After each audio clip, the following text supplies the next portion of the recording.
Hi, this is James from Tabletop Gaming Guild, and today we're going to take a special look at Lands of the Mesozoic. Lands of the Mesozoic is going to be published by Punko Games. It's going to Kickstarter later this summer, so keep an eye out for that. But this is a prototype game, so this is the game before the actual Kickstarter, before the actual final copy of the game. So with that, know that everything is subject to change in this game. Our rules, components, all that stuff. I know that in the Kickstarter they're going to have some really cool upgraded components. Some of the boards are going to be really upgraded. But without this is an amazing prototype. I'm very happy with this prototype. Love the art, love everything with it. But again, remember that can be subject to change, but this is a beautiful game. Now in this game, it's going to be a 1 to 4 player game. And you're going to be trying to create the best Mesozoic ecosystem. Now this game is very easy to teach, and it has a really strong solo mode to the game. So let's go ahead down to the table here. I'm going to show you how to play this game, give you a general overview basically of the game, and then we're going to come back and I'm going to give you my final thoughts.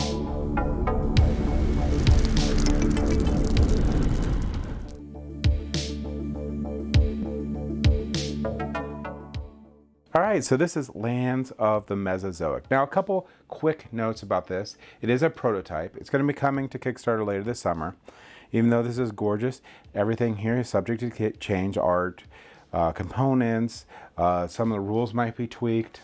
Now, there's going to be some really cool stuff they're going to do. They're going to have customized game trays. They'll have the playbook, will be the 20-page rule book in there. And it'll have information about dinosaur stats, examples of play, card art, and more. This game already is amazing. As is, I would pick this up. So any more that they add to it, it's just going to be phenomenal. Now, in Lands of Mesozoic, you're basically trying to keep your ecosystem going as best as possible, and you're trying to score points with your mainly carnivore cards are going to give you points, but some of the herbivores can give you points. None of the lands will give you points. And by the end of the game, you're going to have a stack of cards here in your extinction pile. Now, the extinction pile cards are going to score. So as you go through the game, we're going to be talking about different things that happen. When cards become extinct, they don't lose the ability for them to score. So that's a very important thing to remember. And causing an extinction on your player board is actually a valid strategy to the game to try to cycle through cards and gain points. By the end of the game, a lot of these will give you per things. Setup for the game is super simple. Setup for the game, you'll just shuffle up your deck of lands, shuffle up your deck of herbivore cards, shuffle up your deck of carnivore cards. You're going to shuffle up this deck of goal cards. You're going to give 2 goal cards to everyone else, including yourself, and you're going to put out 1 communal goal card. Each player is going to take a look at their goal cards, pick one, and discard the other. All the other goal cards will go back in the game box. Now, you will be able to look at the cards that you have before you pick your goals, but I was just showing you what that part is, and you'll flip this upside down so no one knows but you what that goal card is. All right, so every player is going to get 3 lands, 2 herbivore cards, and 1 carnivore card. All right, then you're going to set up your period deck. This is the last part of the setup. So your period deck, you're going to have period 1, period 2, and period 3 cards. What you're going to do is you'll shuffle this up, this major extinction, and you're going to put one of them on top of period 2 and one of them on top of period 3, and put the rest of the major extinction cards back in the box. Now you'll place the period 3 deck on the bottom, period 2 deck on top, and the period 1 deck on top of that, and that makes up your deck that you'll be using throughout the game to go through the different rounds. All right, so in this game, you'll put your little turn marker here. In this game, you're going to have the most turns during period 1. You'll have 1 less turn during period 2, and you'll only have 6 turns on period 3. At the end of period 3, an extinction event occurs. And this extinction event will wipe out all lands, dinosaurs on your board. Now on your board itself, for the game, you're going to notice that some they say P1, some they say P2, P3. So these are the periods that you're going to be able to put your dinosaurs and territories down, or lands. So period 1, you can always put all 5 of your lands down. Period 1 for herbivores, you can only put 3. And then for these 3, and then period 2 will let you have your 4th. So for carnivores, period 1 is 1, period 2 will let you have 2, and period 3 will let you have 3. Now beyond that, there's no restriction for the lands that you put down. But for the herbivores, this lot can only have a small, this one can only have a small medium, and this one can only have a medium large, and this one can only have a large. So you're going to have to plan out how you're going to put these dinosaurs out. Now, if you don't have an extinction or planned extinction on there, you're not going to be able to get these cards off very easily. So you have to be very careful where you place them or plan them so you do have that occur. Then you're going to have your carnivores. Your carnivores, you can only have small here. This one's small, large, and that's large. So that is your placement rules for your board itself. Like I said, you're going to start off with 3 land, 2 herbivore, and 1 carnivore card. All right. So what are you going to do on your turn? Well, to start out the round, someone's going to flip over the card on the period deck. So we'll go ahead and flip this over. And this one says all players draw 2 land cards. So all players are going to get 2 land cards. In turn order, players are going to complete their turns. So when it gets to me, what I'm going to do is I'm going to take a look at my cards. So land cards are going to be requirements for herbivores, and herbivores are requirements for carnivores. And we're trying to make a balanced ecosystem. So if you don't want to lose cards, you're going to have more cards down on the lower tier than the upper tier. So if I have 2 herbivores and 2 land cards, I have overgrazing occurs and bad things happen. But if I have 3 land cards and 2 herbivore cards, I'm set. Now if I have the 3rd herbivore, I need to have a carnivore, or we're going to have a problem.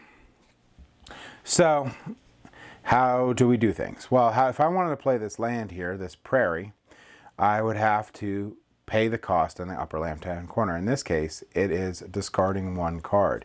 So I could discard this card, this land card, and place this prairie out. I can keep going as many cards as I want. I'm going to probably look for placing cards that are going to be able to allow me to play these out. So instead of that prairie, I would have probably played this conifer forest, and because that matches this dinosaur here, and that dinosaur has 1 more requirement. I'm going to need to have this hot desert. So this hot desert requires me to discard a card. I'll discard this shrubland, and whenever I play cards, they come into play exhausted, so they're on their sides. So I can't actually use it to play this Triceratops yet, but I do have the lands out. I have a small predator, so that'll be easy to get out. And these guys are pretty good for the future. So I might just want to help myself out for the future and discard this predator to play this land card too. All right, so at the end of the turn, you have to make sure everything's in balance. Currently, I only have 3 of the lands out, so I'm in balance because I have more lands than I have herbivores, and I have more herbivores than I have carnivores, because I have none of those. But that's what you're looking for. And if any of those are out of balance, you're going to have to make cards go extinct, so they're to be discarded into this extinction pile here.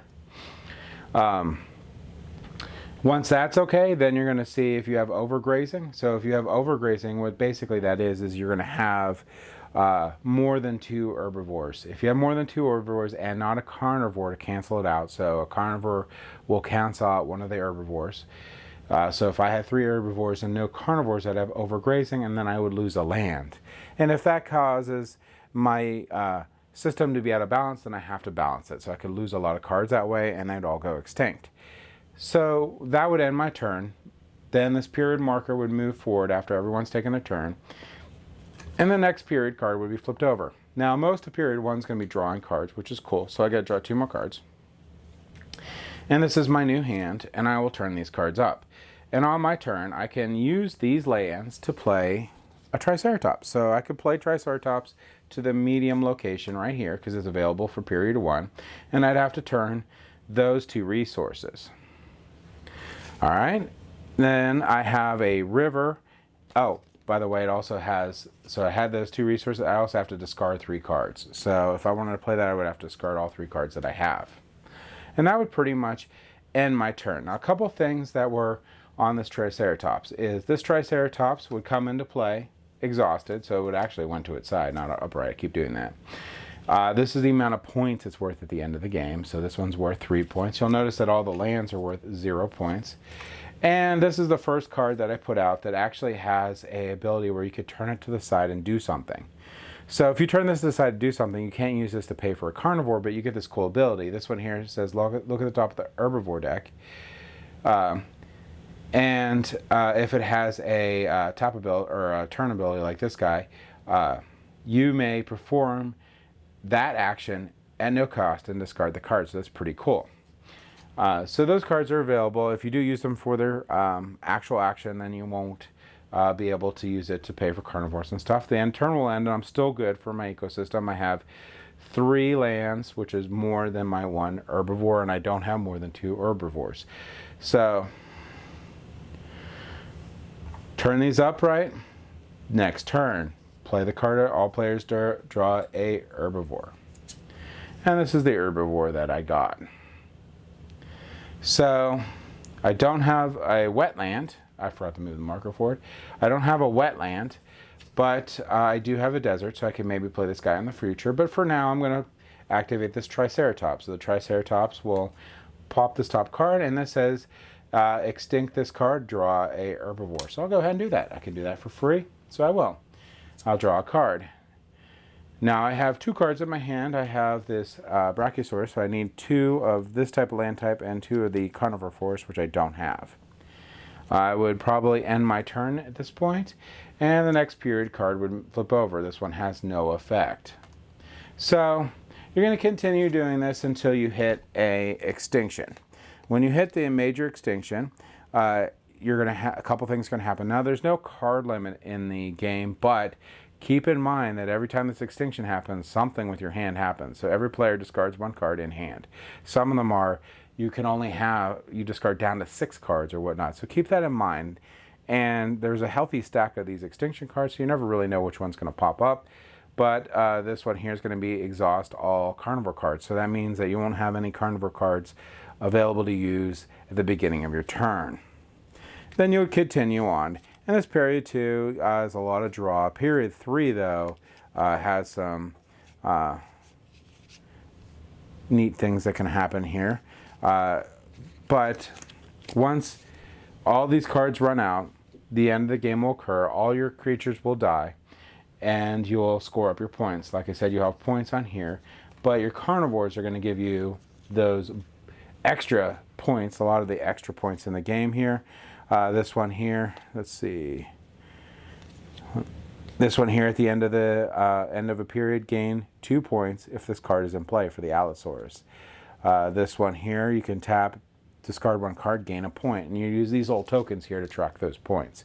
But your carnivores are going to be really what your point engines are, so you're going to try to race to get to these carnivore cards to get those point engines going. And as you can see, the art on these cards is amazing. It's so good. I love this dinosaur art. I just even like just looking at the cards, which is this is so well done. And the game is really easy to teach. As you saw, I pretty much went through everything in the game. Now remember, it is a prototype, so some of the stuff might be subject to change, but I mean, it's pretty easy. One of the things I didn't go over, which you can do on your turn, which is important, is not only you're looking for this goal card to get your extra points at the end of the game, but you're also trying to get these race goals right here. So you're trying to race for those goals. You're going to try to be the first to have 5 lands in play. You're going to try to be the first to have 4 herbivores. You're going to be the first to try to get 3 carnivores. You're going to be the first to use a extinction ability of a herbivore card. You're going to be the first to gain points with a carnivore card. If you do, you're going to take your marker, put it there. You'll get 2 points. Second person to do it will get 1 point. Now, if it is a solo version, everything's exactly the same. This is a really fun solo version, by the way, but the race goals are all down to 1 point. So if you hit a race goal, you get 1 point. And you're trying to get the most points. There's a chart on the back to show you of the rule book to show you how well you did with your planning out of your ecosystem. And that's it. That's going to be basically how you play Lands of the Mesozoic. Let's head back up to the table here, and I'll give you my final thoughts on the game. All right, so I know this is a prototype, but the art on this game is amazing. I mean, if it was just as is, I would be super happy with this game. I love all the different art that's on the different carnivores, herbivores. Even the land art's really good. I like how mechanical the game is and how easy it is to teach and how easy it is to get that engine going. A lot of games like Wingspan or Terraforming Mars, it takes a lot to be able to get something going. And I think this sort of has like it's not even close to either of those games, but it sort of has like a sort of a combined feel of the board of Wingspan with the card play of Terraforming Mars. Just really like this game. I really like that after my first play of the game, I realized that extinction is not a bad thing. Cycling out of cards, or the ability to cycle out cards out of your tableau, is very important in this game. And I love that strategy. And I love the fact that I read the rules to this game. I had a really decent idea how to play the game, and I played the game, and I realized that there's more to it. That just the rules themselves and how you play the cards, if you just try to keep your ecosystem balanced, you're not going to get probably as many points as you think that you want to in the game. You really have to push it, and you really have to know when to start making cards go extinct and being able to do that, because in addition to getting that extinction pile up so you have more cards out so you get more points at the end of the game, you also free up places to place some of those dinosaurs. Like this small dinosaur can only go in, well, it depends if it's an herbivore or a carnivore, but it can only go in a couple different places. And the large dinosaurs can only go in a couple places, and you need to have those places open. And those cards may not be as useful as they were in the past. So you might have a better card to play out. You might need to have that card out there to get more points on your goal. You might need that card out to get more end-game scoring. So there's a lot of things to think about in this game, and I love that. I love just everything about this. I'm going to be definitely getting this to the table a lot.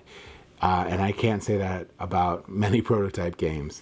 This game was really well thought out, really well designed, really happy with it, and I can't wait to see the Kickstarter and what they come out with for the final copy of Lands of the Mesozoic. So that's my thoughts on it.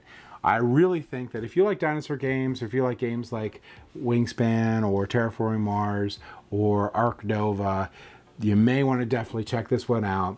I'll have a link to some of the stuff in the description, and when the Kickstarter's up, they'll add the link down there too. So that's my thoughts on Lands of the Mesozoic. Thank you for watching.